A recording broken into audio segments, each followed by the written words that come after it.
Hello my friends. I'm going to show you what I have been doing with my surplus of fruit. And like with the bananas, I'll get maybe 70 bananas on a single batch. And when they ripen, they're all ripening at around the same time. And I tried to give many of them away. A lot of people just don't want to take that many. So what I do is I peel and freeze them, and right here, a couple frozen bananas. And what I'm doing with the fruit then is putting them into popsicles. So the good thing with making your own is you can control the sugar content. So it's also a great treat. This way I can do the entire pitcher, and then I freeze them in this 100% silicone mold made for making popsicles. So it's great. The neighbors are enjoying them. These are blueberries from last summer. I have about 5 acres of blueberries. So I picked over 200 pounds of blueberries last summer, and they all go into the freezer, and I can't eat that many. So 200 pounds is more than enough for me and my family members. I'm always giving a lot away, and the surplus now I can get a large dose of the blueberries. And the darker the vegetables or fruit, the more nutrition they are. So the blueberries are one of the best, highest antioxidants. So we're using that. I also like to put either whole milk, or this case I have some blueberry yogurt, and I'm going to put that in there.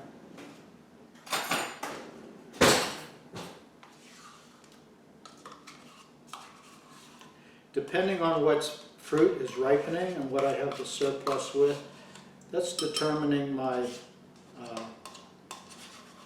popsicles. So 1 cup or 1 container is enough for this. I also have 100% grape juice. I like Concord. I'm going to add a little bit of this in there. I don't know if this is going to give an overbearing flavor that you won't taste any banana, but I like the texture that the banana leaves in the popsicles. So I like to put bananas in all of them. Also, the bananas are very high in potassium.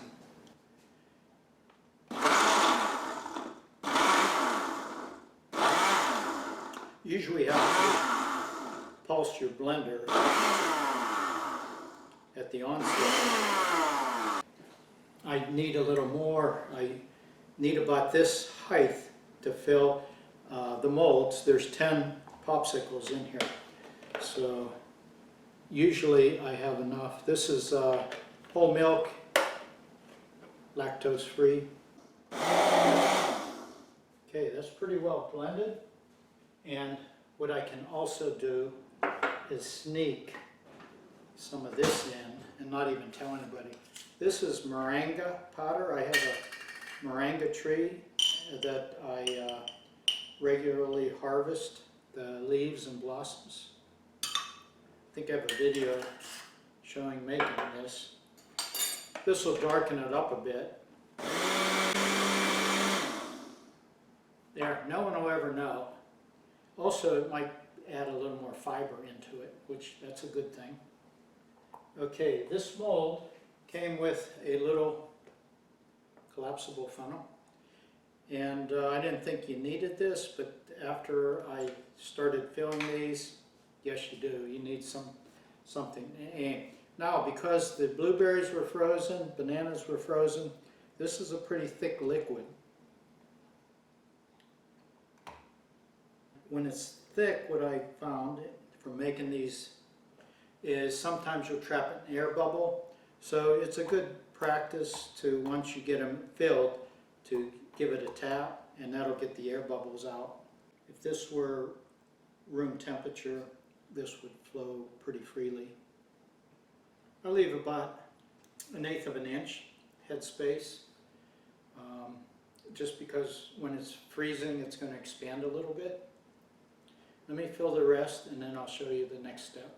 Okay, the next step, there is a silicone cover, just sits across there. It has these little slots, and these are craft sticks or popsicle sticks. This comes with the kit, and you just slide these in. They hold them in the proper position and in the center of the popsicle stick.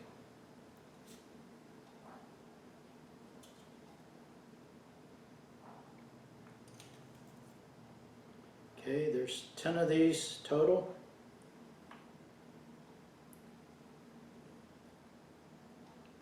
Okay, then we pop it in the freezer, and tomorrow I'll take it out and put them in their individual plastic sleeves, the wrappers, that also comes with this kit.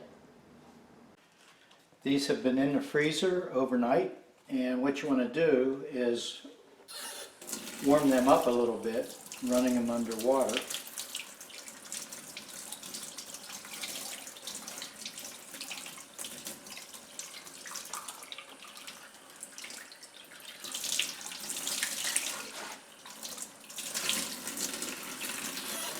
This will help them pull out of the mold.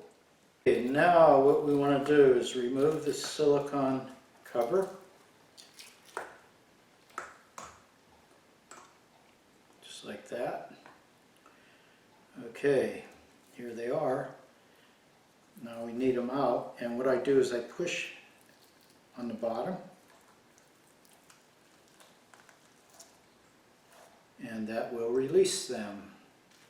Okay, now the mold comes with these sleeves. You can buy the sleeves separately in a pack. There's a little plastic strip here. If I had fingernails I could grab it. There it is. Okay, and right like that, and they're sealed. So I'll do all these like that and then into the freezer. This particular batch that I have here is blueberry Concord grape. And of course I always put some banana, gives it a firmer texture, and some milk or yogurt. Thank you. This is my friend Two Blankets, my Mohawk friend. He's going to sample the popsicle, the fruit sickle.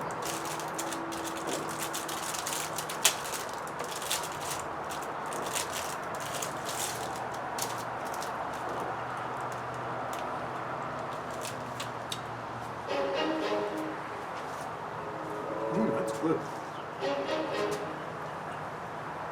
Yeah. Strawberry. Can you taste what's in that one? There's strawberry, I know that much. Strawberries in that. There's banana, I can taste the And banana.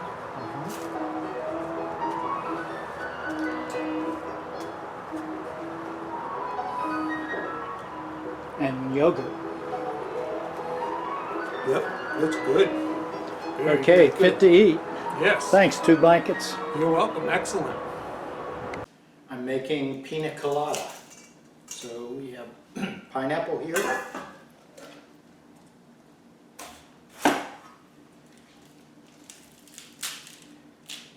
And this we're going to plant.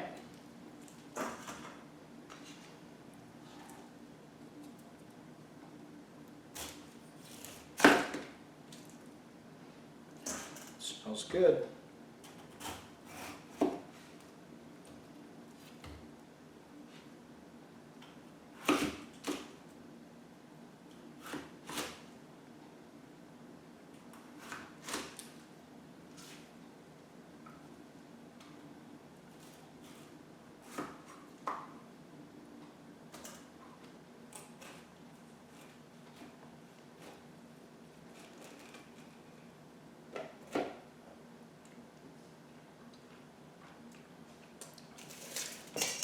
with pineapple.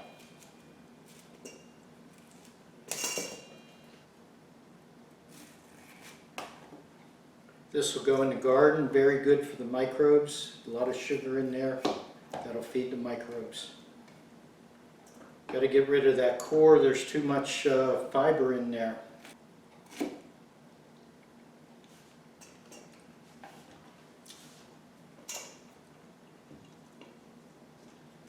What I'm doing here is stripping these lower leaves off. This is the top of the banana,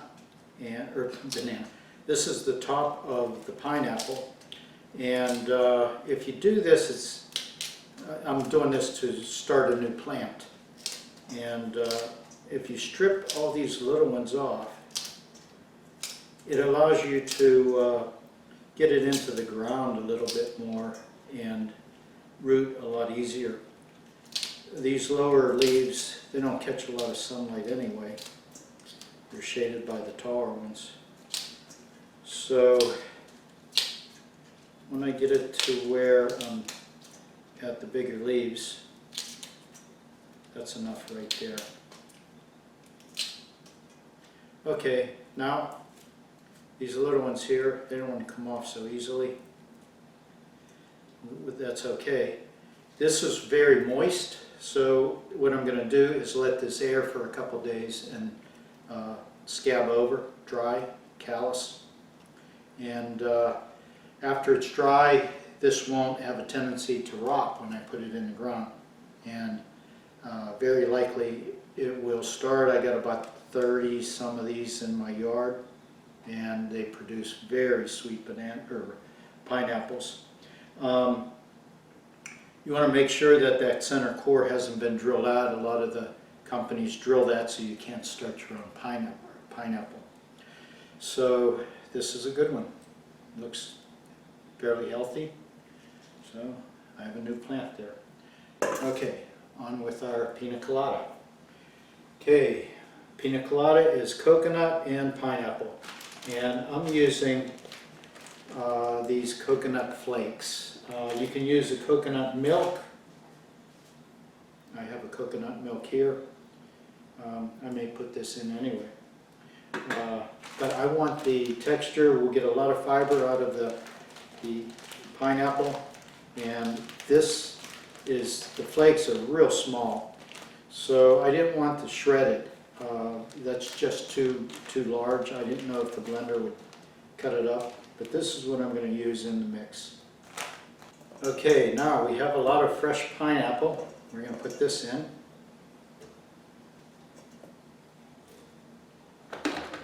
That's pretty good.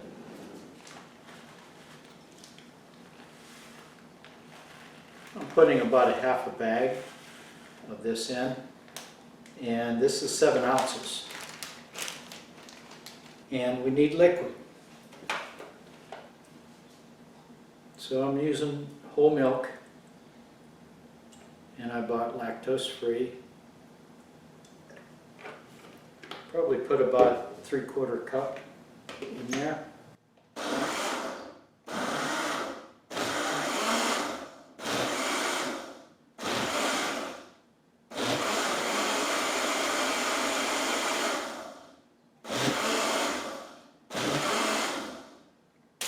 Okay, bananas that I freeze.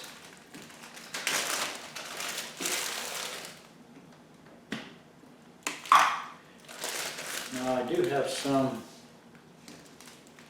at room temperature. I should probably use those. If I use too much frozen, it's hard to pour into the funnel.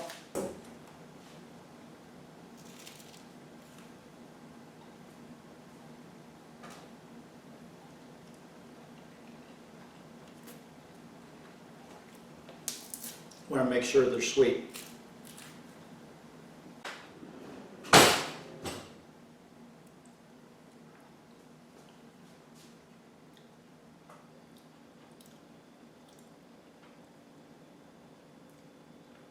Nice. Yeah. There. Got the pineapple or the coconut flavor right at the end there. And it has a little bit of that chew still in there. And I just love vanilla, so I'm putting vanilla in there too. We're going to stay away from the rum. We're trying to make this kid friendly.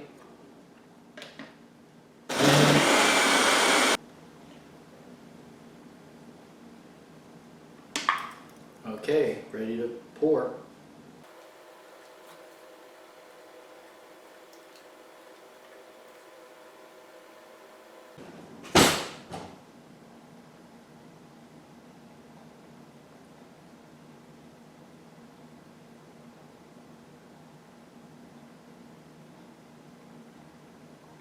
Scraping the top of the mold somewhat clean.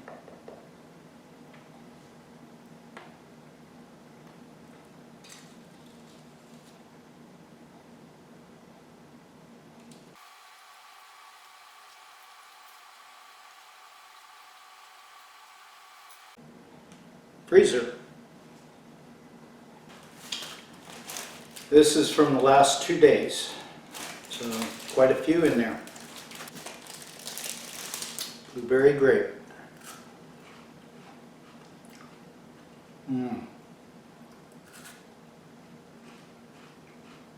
Have one of these every day.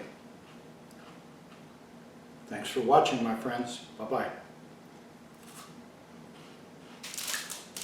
Pina colada.